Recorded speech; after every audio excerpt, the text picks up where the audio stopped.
आज हर क्षेत्र में, हर मोर्चे पर भारत की बेटियां इतना शानदार काम कर रही हैं, तो स्वाभाविक है नीति निर्माण, राष्ट्र के भविष्य से जुड़े फैसलों में भी बहनों बेटियों की भूमिका और बढ़नी ही चाहिए। देश को आज इसकी बहुत जरूरत है।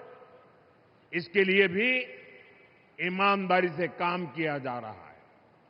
देश की नई संसद बनाने के पीछे भी बहनों की भागीदारी का विचार एक बड़ा कारण था। नई संसद बनी तो पहला काम हमने महिलाओं को 33% आरक्षण देने का ही किया। 40 साल से बहनों का ये अधिकार अटका और लटका हुआ था। इसलिए हमने साल 2023 में संसद में नारी शक्ति वंदन अधिनियम पारित करवाया। साथियों, कानून बनने के बाद उसे लागू किया जाना जरूरी होता है।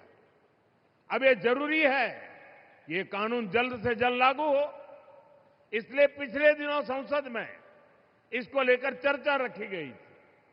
संविधान में संशोधन के लिए हम कानून लाए थे। ये संशोधन ऐसा था जिसके बाद ज्यादा संख्या में बहनें विधानसभा और संसद में पहुंच पाती।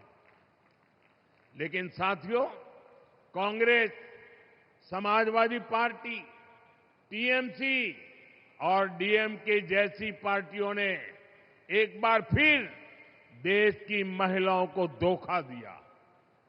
ऐसे दलों ने 40 साल से महिला आरक्षण पर ब्रेक लगाया हुआ था। अब समाजवादी पार्टी ने फिर से इसे लाल झंडी दिखा दी है। साथियों, असली बात यह है कि ये सारे परिवारवादी और तुष्टीकरण में डूबे दल नारी शक्ति से डरे हुए हैं। आप सभी से डरे हुए हैं। ये परिवारवादी दल देश की उन बेटियों को विधानसभा और संसद नहीं आने देना चाहते, जो कॉलेज कैंपस से लेकर पंचायतों, स्थानीय निकायों तक हर जगह अपने दम पर नेतृत्व दे रही है। ये जानते हैं कि अगर धरातल पर काम करने वाली बेटियां ऊपर आ गई तो इनका नियंत्रण खत्म हो जाएगा, इनकी सत्ता पर सवाल खड़े हो जाएंगे।